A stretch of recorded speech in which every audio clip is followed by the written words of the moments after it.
Today's headlines brought to you by Malabar Golden Diamond. Coppell saint Alphonsa Syro Malabar ഇടവകക്ക് അനുഗ്രഹ മുഹൂർത്തം സമ്മാനിച്ചു.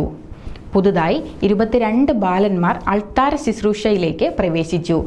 ഷിക്കാഗോ സീറോ മലബാർ രൂപതയിൽ ഇതാദ്യമായാണ് ഒരു ഇടവകയിൽ ഇത്രയും കുട്ടികൾ ഒന്നിച്ച് ശുശ്രൂഷ പദവിക്ക് യോഗ്യത നേടുന്നത്.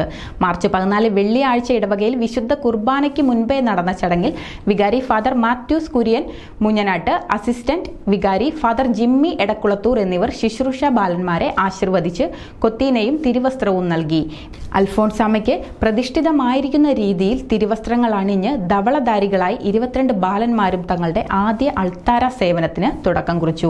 പുരോഹിതരോടൊപ്പം ഇവർ മദ്ബഹായിൽ പ്രവേശിച്ചപ്പോൾ ഇടവകയ്ക്കും അത് ധന്യമുഹൂർത്തമായി. ദൈവവിളി ധാരാളമായി ഷിക്കാഗോ രൂപതയിലേക്ക് വർദ്ധിപ്പിക്കുവാനുള്ള ഉദ്ദേശശുദ്ധിയോടെയാണ് ഇടവക വൈദികർ ഇതിന് നേതൃത്വം നൽകി അൾത്താര സേവനത്തിനായി കുട്ടികളെ ഒരുക്കിയെടുത്തത്.